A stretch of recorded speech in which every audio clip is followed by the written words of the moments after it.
Who's calling me? Yo. Yeah, I'm okay. You alright? What are you doing? Nothing.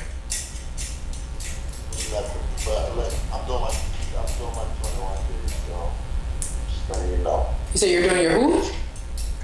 My 21. Your 21 days of what? Being consistent? So you're saying don't call you, or you're saying keep you You accountable? call me. You could call me. You ain't gonna see you like that. Okay.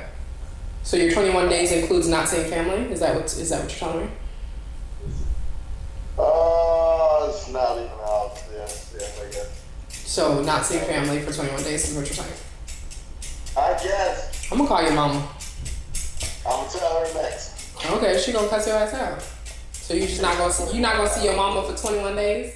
If whatever, like go out of town for work, that's what I'm telling her. We're out of town for work. You gonna tell her you going out of town for work? I'm gonna tell her you lying. No. What you? Fuck. What you mean? I said take care of yourself. Sure, okay. All right, bye. Well, alright. Hello, my name is Nadia and welcome to my channel where I share with you my top tips on how to look good, feel good, and smell good from the inside out. In today's video, we are going to be doing pretty much a empties video, but for fragrances. I wanted to go ahead and just round up some of my end of the year empties. So these are fragrances that I pretty much ran through. There should be more in this video, but some of them I've already tossed the bottles itself. I may or may not mention them in this video just because I have quite a few already to mention and to show to you guys. But yeah, so I want to go ahead and share with you guys, again, fragrances that I've worn, let you guys know kind of a brief description of what the scent actually smells like, along with if it's a scent that I plan on repurchasing or adding back into my collection. So of course, if you guys enjoy this type of content, go ahead and give me a thumbs up, and of course subscribe to my channel for more. Let's go ahead and jump right into it. Alrighty, so jumping right into this video, I'm just gonna go ahead and just grab and talk about the scent itself. But the first scent that I wanna go ahead and mention to you, and I've mentioned it to you many times before, and this is the Giorgio Armani Acqua di Gioia. This scent is a favorite of mine. I've mentioned that to you guys before. This is pretty much a very refreshing citrus scent. It's definitely a citrus forward fragrance. So if you're not really into citrus fragrances, I'm not really sure if you'd like this. Even though I do feel like this is more on the sweeter side for a citrus. It's not tart in any way, but it's definitely a very citrus forward fragrance. It's kind of like a lemon, almost like a limeade, if that makes sense. There's definitely a refreshing element to this fragrance, but then there's also kind of like a sweetness that would come from like sugar or something like that. That's pretty much what I get from this fragrance. As I mentioned, it's a very refreshing scent. It's a very citrus forward fragrance. If you're not really someone that's into kind of like, you know, floral scents or musky scents, things like that. But there's a little bit of sweetness in this fragrance as well, which I feel like makes it a little bit more interesting in my personal opinion, and it is one that I will repurchase and add back into my collection. So again, that's going to be Giorgio Armani Acqua di Gioia. Now the next thing I want to mention to you is kind of in a similar category because it's very kind of like fresh, and this is the Bulgari Amia Crystalline. I don't remember exactly when I purchased this, but this is kind of more of like a fresh citrus scent, but it's in a more soothing, calming type of way, if that makes sense. I don't know why, but this smells almost like a waterfall or like a rainforest. It almost smells like that to me. And I just remember specifically when everything went down with like 2020, that I wore this and gravitated towards this scent a lot because there's something about it that feels very zen, something about it that feels very natural smelling. And that definitely adds a little bit more of like calmness to me. It is still a very fresh citrus type of fragrance, but it's not the same as the last one that I mentioned to you. That the last one is more refreshing. This one is more calming and soothing, at least in my personal opinion. It's fresh, it's floral, it's a little bit powdery, like there's a powdery type element to it, which I feel like definitely adds the comfort feeling in my personal opinion, but it definitely kind of like tones me down just a little bit. So I absolutely love it. If you are looking for something that's a little bit more of like a fresh citrus, but that smells quite natural, definitely has a lot more floral tones in there as well, but it smells more natural, more calming, more soothing, then this is definitely one that I would recommend that you go to. This lasts really well on my skin. I just really love this scent. I've mentioned all of these many times before on my channel, so I'm pretty sure that I've gone into more detail in other videos, so I'll make sure to include those videos as well down in the description box. But this is again one that I will repurchase and add to my collection. The next scent I want to mention to you guys is one that I've mentioned many times on my channel, and this is the Burberry London For Her. It's so interesting because I feel like the exclusive review that I did on this specific scent, I have some of you write that, you know, this is your favorite scent as well, and we bond over the fact that this is a favorite for us, because I feel like anybody that's obsessed with this scent is my friend. Like, we are twins practically, because I find that not too many people talk about this scent, or not too many people enjoy this fragrance itself, but I love it, I love it, I love it. Again, this is Burberry London For Her, and this is basically a watery rose citrus scent. So again, it does have a very citrus undertone to it, but it's more kind of like a rose floral dominant type of scent. This, if anything, if I had to choose like a signature scent, this is one that I would definitely say is my signature scent. I can wear this year round, and I love the way that I feel when I am wearing this scent. It's definitely not like a girly girl type fragrance, but it is more feminine in my personal opinion. As I mentioned, it's a very rose, like a watery, juicy, citrusy rose scent. And once it dries down, it does have a little bit more of kind of like a floral powdery type of undertone once it dries down on your skin. But the rose is definitely the most prominent note. So if you love rose fragrances and you like kind of like the fresh floral category, you'll absolutely love this scent, because that's pretty much what it is. It's a fresh, citrusy, green type of rose, and I love it. I have gone through so many bottles, I don't even know how many by now, but I already have 2 backups. So one that I'm currently using, and then another backup. I will never not have this in my collection. So again, this is going to be Burberry London For Her. Now the next scent I want to mention to you is going to be this right here, which is Rolling in Love by Kilian. Now you might be thinking to yourself, you went through a whole bottle of Rolling in Love by Kilian, I must go purchase it now. Just in case that's what you were thinking. But no, okay. I purchased a partial bottle, which is why it made it to the empties. And honestly, I am very disappointed. Okay, I'm just gonna say that right off the bat, that I'm disappointed in this fragrance, because the price to me doesn't make sense to pay the price that this is, because it smells almost identical, pretty much identical to Carolina Herrera Good Girl. And I pretty much get the same thing with this fragrance, except this one is a little bit sharper in my personal opinion, especially when it first opens.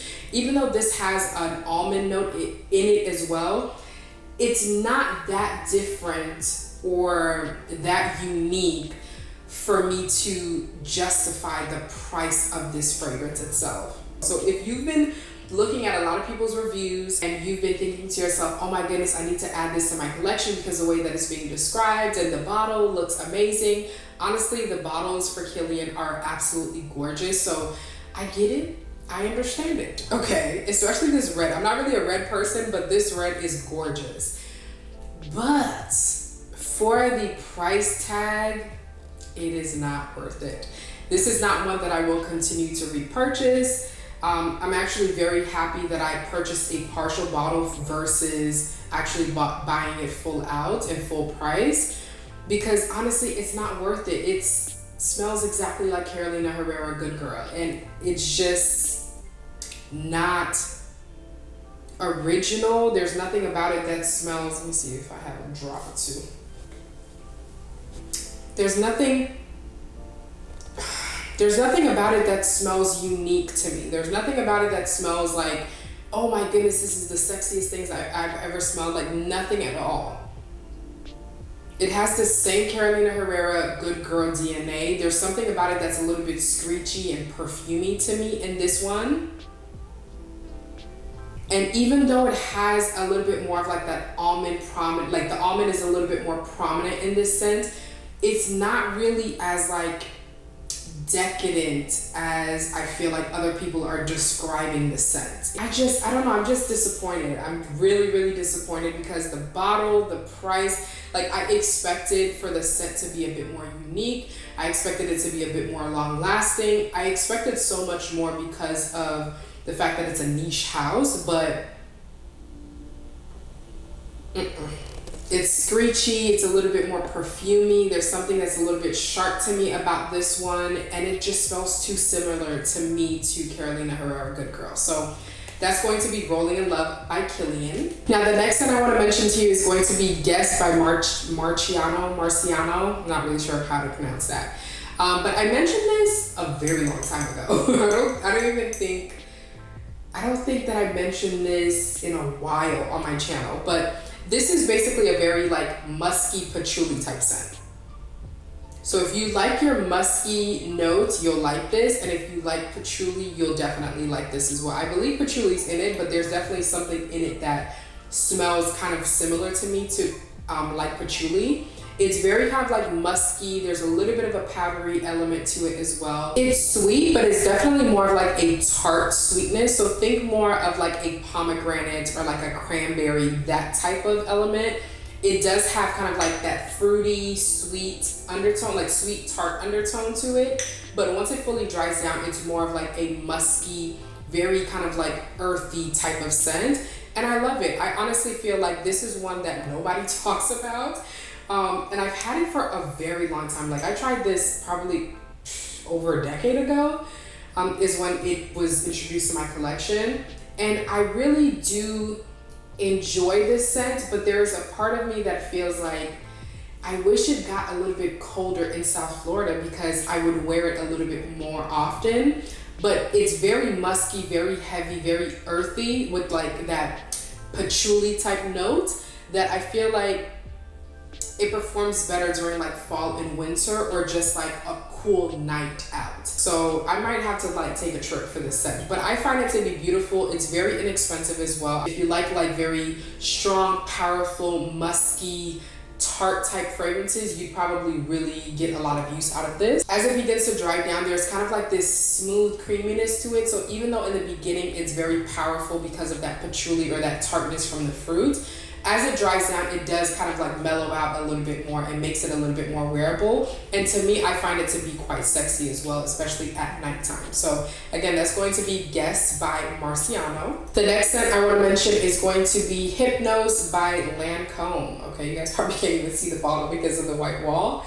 But yes, so I mentioned this and I believe I did an exclusive review on this as well. So again, I'll link all of those videos down below. As you guys can tell, I'm pretty much almost done with it, but I'll be done probably this week.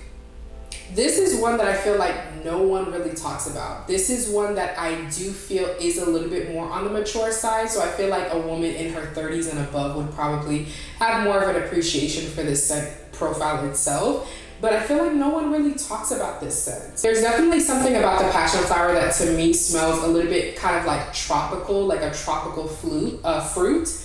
It's like really not really. It's like a little bit kind of like that type of fruitiness. Like it's sweet, it's juicy, it's very sultry. And you get the vanilla and you also get, I believe there's vetiver, right? I think it said vetiver.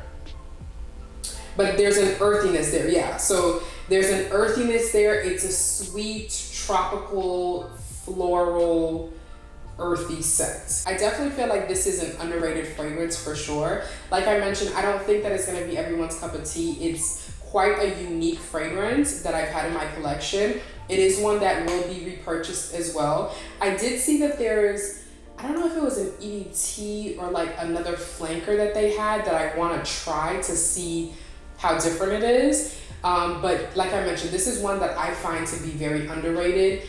but it's an acquired taste pretty much. And I do feel like it's probably going to be like 30s and up will really appreciate the scent profile itself. So again, that's going to be Lancome Hypnose. And the last scent that I want to mention to you is going to be Jimmy Choo's Illicit. I've mentioned this as well a while ago, and I also did mention that I feel like this is kind of like an underrated fragrance as well. This one does remind me a little bit of the Guess by Marciano, and it's in a sense where it's musky, it's floral, it's sweet. It has definitely like a citrus undertone. And I don't know, there's something about this that smells very seductive to me.